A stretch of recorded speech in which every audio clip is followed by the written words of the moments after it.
Marcos, capítulo 7. Jesus e a tradição dos anciões, e o que contamina o homem.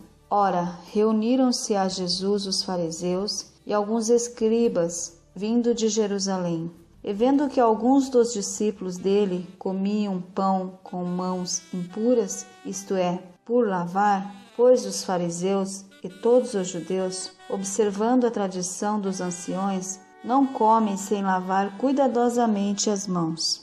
Quando voltam da praça, não comem sem se aspergirem, e há muitas outras coisas que receberam para observar, como a lavagem dos copos, jarros e vasos de metal e camas. Interpelaram-no os fariseus e os escribas, porque não andam os teus discípulos de conformidade com a tradição dos anciões, mas comem com as mãos por lavar?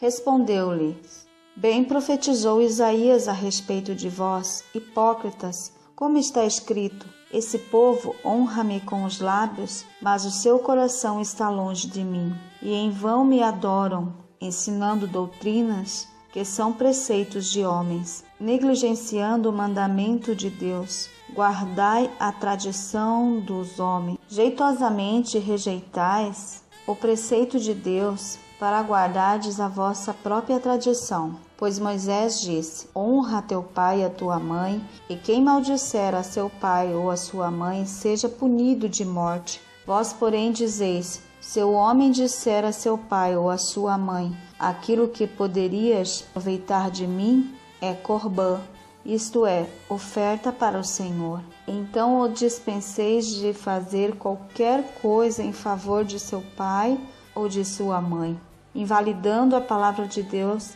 pela vossa própria tradição, que vos mesmo transmitisseis, e fazeis muitas outras coisas semelhantes. Convocando ele de novo a multidão, disse-lhes: Ouvi-me todos e entendei. Nada há fora do homem que, entrando nele, possa contaminar, mas o que sai do homem é o que o contamina. Se alguém tem ouvidos para ouvir, ouça. Quando entrou em casa, deixando a multidão, os seus discípulos o interrogavam acerca da parábola. Então lhes disse: Assim vós também não compreendeis? Não compreendeis que tudo o que de fora entra no homem não o pode contaminar? Então lhes disse: Assim vós também não entendeis? Não compreendeis que tudo o que de fora entra no homem não o pode contaminar? Porque não lhe entra no coração, mas no ventre, e sai para o lugar escuso. E assim considerou ele puro todos os alimentos. E dizia: O que sai do homem, isto é o que contamina. Porque de dentro do coração dos homens é que procedem os maus desígnios, a prostituição, os furtos, os homicídios, os adultérios, a avareza, as malícias, o dolo, a lascívia, a inveja, a blasfêmia, a soberba, a loucura. Ora, todos estes males vêm de dentro e contaminam o homem.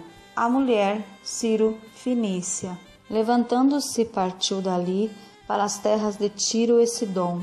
Tendo entrado numa casa, queria que ninguém o soubesse. No entanto, não pôde ocultar-se, porque uma mulher, cuja filhinha estava possessa de um espírito imundo, tendo ouvido a respeito dele, veio e prostrou-se-lhe aos pés. Esta mulher era grega, de origem Ciro-fenícia, e rogava-lhes que expelisse de sua filha o demônio. Mas Jesus lhe disse: Deixa primeiro que se fartem os filhos, porque não é bom tomar o pão dos filhos e lançá-lo aos cachorrinhos. Ela, porém, lhe respondeu: Sim, Senhor, mas os cachorrinhos debaixo da mesa comem das migalhas das crianças. Então lhe disse: Por causa desta palavra podes ir, o demônio já saiu de tua filha. Voltando ela para casa, achou a menina sobre a cama, pois o demônio a deixara. A cura de um surdo e gago.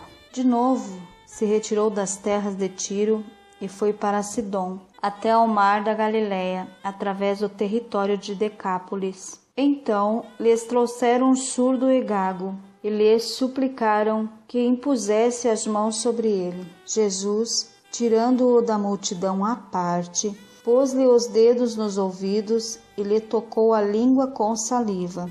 Depois, erguendo os olhos ao céu, suspirou e disse: Efatá, que quer dizer, abre-te. E abriram-se-lhes os ouvidos, e logo se lhes soltou o empecilho da língua, e falava desembaraçadamente. Mas lhes ordenou que a ninguém o dissesse. Contudo, quanto mais o recomendava, tanto mais eles o divulgavam.